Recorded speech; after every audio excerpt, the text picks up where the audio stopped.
ભાવનગરથી એક મોટા અને ગંભીર સમાચાર મળી રહ્યા છે। સમાચાર એવા છે કે ભાવનગર પોલીસમાં ફરજ બજાવતી એક મહિલા કોન્સ્ટેબલે દુષ્કર્મની ફરિયાદ નોંધાવી છે અને આ મામલામાં પોલીસે એક યુવકની ધરપકડ કરી છે।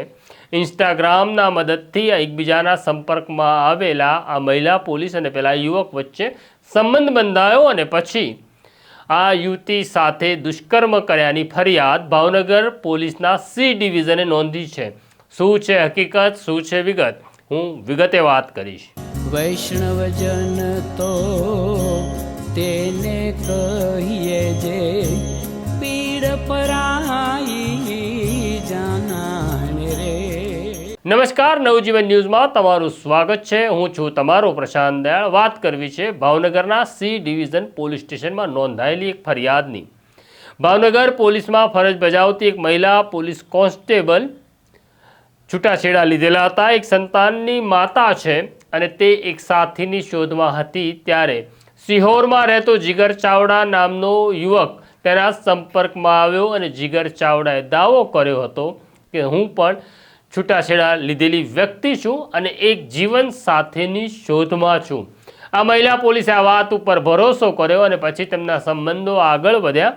આ દરમિયાન આ યુવકે એટલે કે જીગર ચાવડાએ આ મહિલા પોલીસને છેતરવાની શરૂઆત કરી। આ મહિલા પોલીસના નામે તેણે કાર પણ ખરીદી અને તેના ક્રેડિટ કાર્ડનો ઉપયોગ કરી લાખો રૂપિયાનો ચૂનો પણ લગાડ્યો।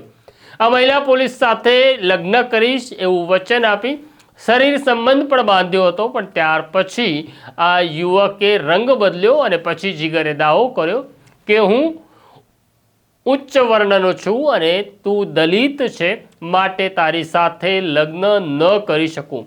આ મહિલા પોલીસે અનેક વખત કાકલુદી કરી અને સંબંધને આગળ વધારવા કહ્યું, પરંતુ દલિત હોવાને કારણે આ મહિલા પોલીસ સાથે સંબંધ આગળ નહીં વધે અને આ જ રીતના આપણે સાથે રહીશું એવું તેને જણાવ્યું હતું।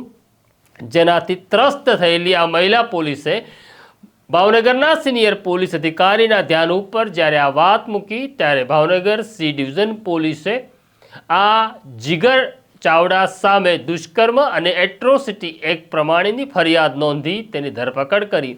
જીગર ચાવડાના ફોન ચેક કરવામાં આવ્યા ત્યારે તેના ફોનમાંથી અનેક યુવતીઓ સાથે તે આ પ્રકારના સંપર્કમાં હોવાનું બહાર આવ્યું છે। આમ જીગર ચાવડા આ પ્રકારની સ્ત્રીઓને શોધી તેને નિશાન બનાવતો હતો, તેની સાથે છેતરપિંડી કરતો હતો અને પ્રેમની માયાજાળ રચી તેણે અનેક સ્ત્રીઓની જિંદગી બગાડી હોવાના પુરાવા પોલીસને મળ્યા છે। પોલીસ અધિકારીએ વિનંતી કરી છે જો કોઈ મહિલા, કોઈ યુવતી આ જીગર ચાવડાનો ભોગ બની હોય તો ભાવનગર પોલીસનો સંપર્ક કરે અને જીગર ચાવડા સામે કાયદેસરની કાર્યવાહી થશે એવું ભાવનગર પોલીસે આશ્વાસન આપ્યું છે।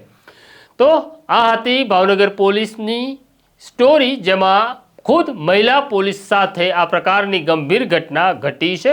અત્યારે મને મારા સાથી ઉર્વીશ અને સોનુને રજા આપો। નમસ્કાર।